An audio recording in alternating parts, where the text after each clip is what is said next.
68. Social Amnesia.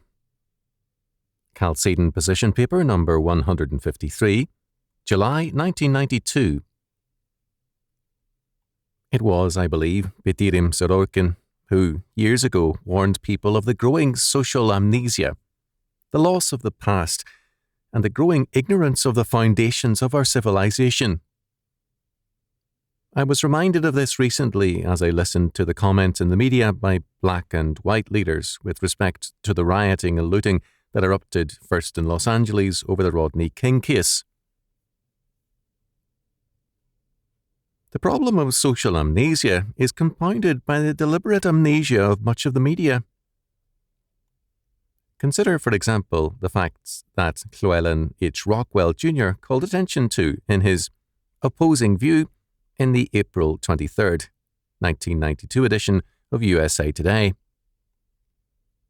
Rodney G. King, with a criminal record, raced through residential areas at 115 miles per hour.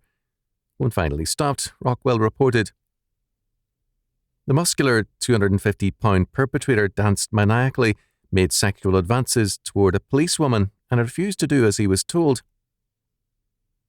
The police had good reason to think that King was on PCP, even though he was simply an alcohol consumer of historic proportions. Did he have a gun? He wouldn't let himself be frisked. The cops tried to subdue him with an electric stunner, but he was unaffected, something cops rarely see.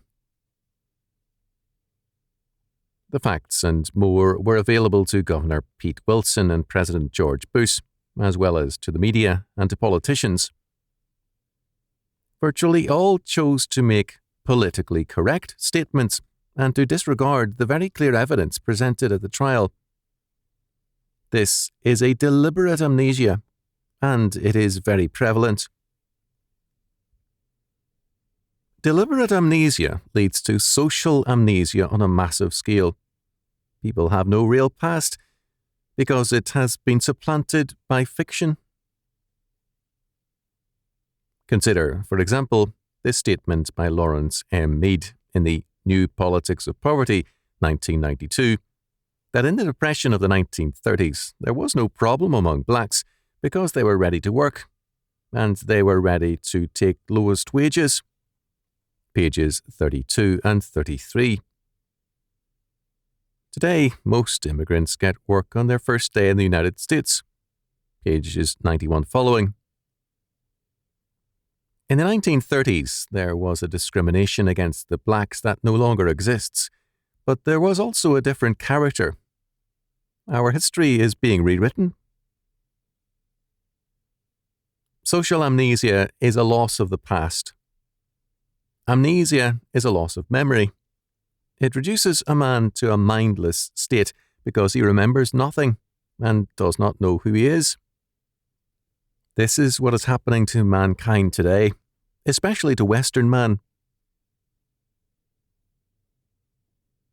Drunkenness has a somewhat similar effect, except that it cuts off a man from the present and leaves him disoriented.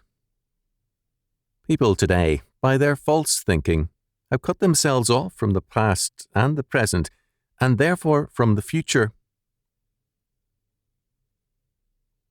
Social amnesia and drunkenness in a social order produce mindless thinking.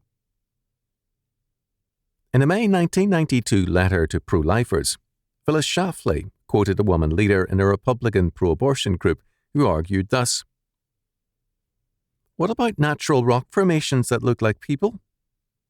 Just because something is formed in that shape, that is, a fetus, an unborn child, does not necessarily mean that that's what it is." In this statement, the amnesia means a loss of logic and common sense, a very common feeling today. Most people living today were born after 1950. The overwhelming majority was born after 1940. More people are alive today than have lived and died since Adam's day. More people have, by a falsified education and media, been cut off from their past. They have a social amnesia. Think of yourself as suddenly having no memory, no known past, nameless, and surrounded by people who are in the same condition. This is where we are historically. Worse yet, the churches have helped get us there because they have forgotten their faith and their origins. It is ironic that theonomy is regarded as novelty by the churches when it was once normative, the faith of virtually all, and regarded as basic to the historic faith. The Church's roots are a historic revelation that goes back to the beginnings of man and history. For the Church to neglect the faith, law, and history that Scripture is, means to deny its Lord and itself.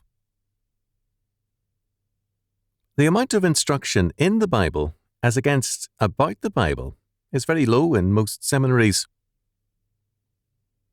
I recall one student who boasted that he had gotten an A in his Old Testament course without ever reading the Old Testament. He read all the required textbooks and took careful notes of the professor's lectures. The Church may sing the hymn, Faith of our Fathers, living still, but in too many cases it knows neither the faith nor the fathers. To cut ourselves off from the past is to destroy our present and our future. It turns us into barbarians. Studies of various so-called primitive peoples have shown that they are not interested in abstract thinking. They have no desire for any knowledge that serves no immediate and pragmatic purpose. Their intellectual aptitudes may be high, but their interests, beyond curiosity, are present-oriented. They will not apply their minds to anything other than immediate and practical concerns. Our modern world is more given to entertainment and fiction than any previous era. Books, magazines, radio, movies and television feed this will to fiction, and there has been a steady increase in the amount of sensations and shocks needed to satisfy the public's appetite. As a result, people have not only lost their past, but they have surrendered the present to the existential moment. Christians must, through church and school, re-establish a sense of history, and the Bible is the key book to all history.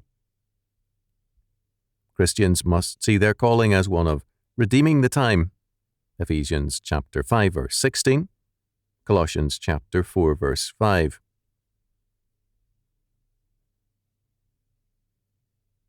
Samuel Johnson said that many people were bubble chasers and an assembly of beings counterfeiting a happiness they do not feel. The expression, redeeming the time, means literally buying for yourselves the season, time, or opportunity. It is a mandate for Christian reconstruction. It means that we pay a price of work and self-sacrifice to redeem our time or season of history. If we have social amnesia, we lose the time and our own souls. If we redeem the time, we are blessed by God, and we leave a godly heritage to our children's children. We must redeem the time.